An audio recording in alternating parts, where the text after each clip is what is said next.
Abraham, Pakistan அத்துமீற தொடங்கி இருக்கின்றது. அதனுடைய அனைத்து முயற்சிகளையும் இந்திய ராணுவத்தை முறியடித்து வருகிறார்கள். குறிப்பாக S-400 அந்த தடுப்பு கவசம் மூலமாக பாகிஸ்தான் இருந்து ஏவப்படக்கூடிய சிறிய ரக ஏவுகணை மற்றும் ட்ரோன் என அனைத்தையும் நடுவானிலேயே தடுத்து நிறுத்த அழிக்கப்பட்டு வருகின்றது. மிகப்பெரிய ஒரு பதற்றமான சூழல் என்பது எல்லையில் காணப்படுகின்றது. குறிப்பாக இந்த பதற்றமான சூழல் பொறுத்தவரையில் பாகிஸ்தான், இந்தியா அதன் எல்லை ஒட்டிய பகுதியில் காணப்படக்கூடிய ஜம்மு காஷ்மீர், பஞ்சாப், ராஜஸ்தான், குஜராத் என வரிசையாக இந்த 4 மாநிலங்கள் மற்றும் அந்த 4 மாநிலம் இருக்கக்கூடிய எல்லையொட்டிய பகுதியில் தான் உச்சகட்ட பதற்றம் என்பது காணப்பட்டு வருகின்றது. இந்த இரவு நேரத்தை சாதகமாக பயன்படுத்திக் கொண்டு பாகிஸ்தான் ராணுவத்தினர் அத்துமீறி இதுபோன்று ட்ரோன் தாக்குதலை நடத்தி வருகின்றார்கள். தொடக்கத்தில் சாதாரணமான ட்ரோன் தாக்குதலாக மேற்கொள்ளப்பட்ட நிலையில் அதற்கு பிறகு அதீத ட்ரோன் தாக்குதலை பாகிஸ்தான் மேற்கொண்டார்கள். அவை அனைத்தையும் இந்திய ராணுவத்தினர் தக்க முறியடி கொடுத்து வருகின்றார்கள். தீவிர பாதுகாப்பு நடவடிக்கை என்பது மேற்கொள்ளப்பட்டு வருகின்றது. குறிப்பாக பாகிஸ்தான் ராணுவத்தினை பொறுத்தவரையில் வான்வழி தாக்குதல் மட்டுமில்லாமல் பல்வேறு இடங்களில் எல்லைக்கோட்டை மீறி அத்துமீறி தரைவழி தாக்குதலை மேற்கொண்டார்கள். ஜம்மு காஷ்மீர் இருக்கக்கூடிய அக்னூர், உரி, குப்வாரா, பூஞ்ச், சம்பா உள்ளிட்ட பல்வேறு இடங்களை குறிவைத்து தரைவழி தாக்குதலை பஞ்சாப், அமிர்தசரஸ் உள்ளிட்ட பல்வேறு இடங்களில் கூட, அதாவது ஏற்கனவே கூறியது போல ஜம்மு காஷ்மீர், பஞ்சாப், ராஜஸ்தான், குஜராத் என பல்வேறு எல்லை ஒட்டிய பகுதியில் தரைவழி தாக்குதலையும் பாகிஸ்தான் ராணுவத்தினர் மேற்கொண்டார்கள். அந்த தரைவழி தாக்குதலுக்கும் அங்கே ஏற்கனவே குவிக்கப்பட்டிருக்கூடிய நம்முடைய இந்திய ராணுவத்தினர் தக்க பதிலடி கொடுத்து வருகிறார்கள். இது ஒருபுறம் இருந்தாலும் கூட தரைவழி தாக்குதல் ஒருபுறம் என்றால் கூட மறுபுறம் வான் தாக்குதல் மூலமாக ட்ரோன்கள் மற்றும் சிறிய ரக ஏவுகணை மூலமாக தாக்குதல் நடத்தி வருகிறார்கள். இவை அனைத்தையும் இந்திய ராணுவத்தினர் முறியடித்து வருகிறார்கள். கூடுதல் தகவலாக அதாவது பாகிஸ்தானில் ஏவப்பட்ட எந்த ட்ரோனும் இந்திய எல்லைக்குள் விழவில்லை. அதை அனைத்தையும் நடுவானிலேயே சுட்டு வீழ்த்திய இந்திய விமானப்படையினர் தொடர்ச்சியாக கண்காணித்து வருகின்றார்கள். குறிப்பாக பாகிஸ்தானின் 2 FJ-17 போர் விமானங்களை சுட்டு வீழ்த்தியிருக்கிறார்கள் இந்திய விமானப்படை. ஒட்டுமொத்தமாக 3 போர் விமானங்கள், பாகிஸ்தானுடைய 3 போர் விமானங்கள் சுட்டு வீழ்த்தப்பட்டிருக்கிறது. அதில் மிக முக்கியமாக பார்க்கப்படக்கூடிய FJ-17 என 2 போர் விமானங்களை வானிலேயே மறித்து இந்திய ராணுவத்தினர் சுட்டு வீழ்த்திருக்கிறார்கள்.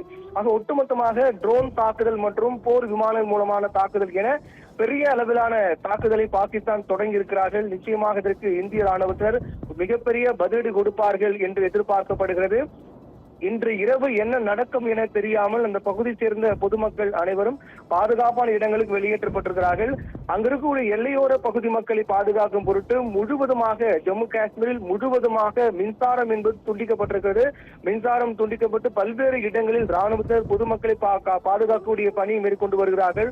ஒருபுறம் அதாவது தரைவழி தாக்குதலை சமாளிக்கக்கூடிய இந்திய ராணுவத்தினர், வான்வழி தாக்குதலை சமாளிக்கக்கூடிய இந்திய ராணுவத்தினர், மறுபுறம் ஜம்மு காஷ்மீர் மற்றும் பஞ்சாப் எல்லையொட்டிய பகுதியில் இருக்கக்கூடிய பொதுமக்களை பாதுகாக்கக்கூடிய பணிகள் இந்திய ராணுவத்தினர் என இதுபோன்று பல்வேறு நிலைகளாக பிரிந்து பல்வேறு பாதுகாப்பு நடவடிக்கைகள் பாகிஸ்தான் இருக்கக்கூடிய தாக்குதலை பதிலடி கொடுப்பதன் மூலமாக ஒரு தரப்பு, அதே போன்று அங்கு இருக்கக்கூடிய பொதுமக்களை பாதுகாப்பதற்கான ஒரு தரப்பு என தொடர்ச்சியாக ராணுவத்தினர் அதிக அளவில் குவிக்கப்பட்டு தீவிர பாதுகாப்பு மற்றும் கண்காணிப்பு மற்றும் எதிர் தாக்குதல் நடவடிக்கை தீவிரமாக மேற்கொண்டிருக்கிறார்கள்.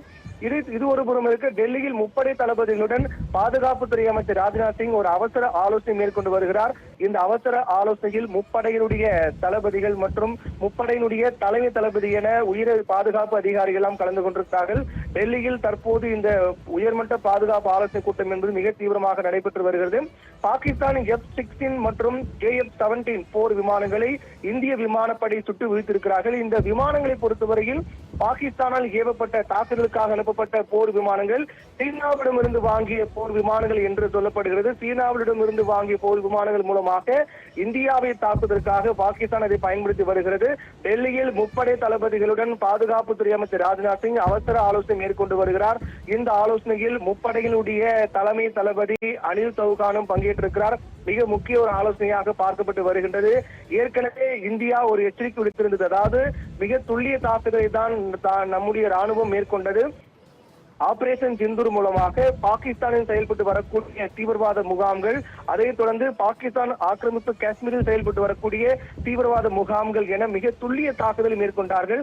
அந்த துல்லிய தாக்குதலில் பாகிஸ்தான் ராணுவத்தினர் மற்றும் பொதுமக்களுக்கு எந்தவித பாதிப்பும் ஏற்படவில்லை. ஆனால் அதையும் பாகிஸ்தான் ஏதேனும் அத்துமீறி தக்க பதிலடி தெரிவிக்கப்பட்டதை அடுத்து தற்போது பாகிஸ்தான் ட்ரோன் தாக்குதலை தொடங்கியிருக்கிறார்கள்.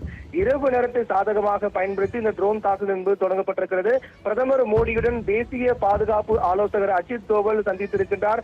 இந்த சந்திப்பின் போது தற்போது நடைபெற்று வரக்கூடிய இந்த அசாதாரண சூழல் மற்றும் அடுத்த கட்டமாக இந்திய ராணுவத்தினர் மேற்கொள்ளக்கூடிய நடவடிக்கைகள் குறித்தும் பிரதமர் நரேந்திர மோடியிடம் தேசிய பாதுகாப்பு ஆலோசகர் அஜித் தோவல் சந்தித்து தற்போது நிலவரங்களை குறித்து எடுத்துரைத்து வருகிறார்.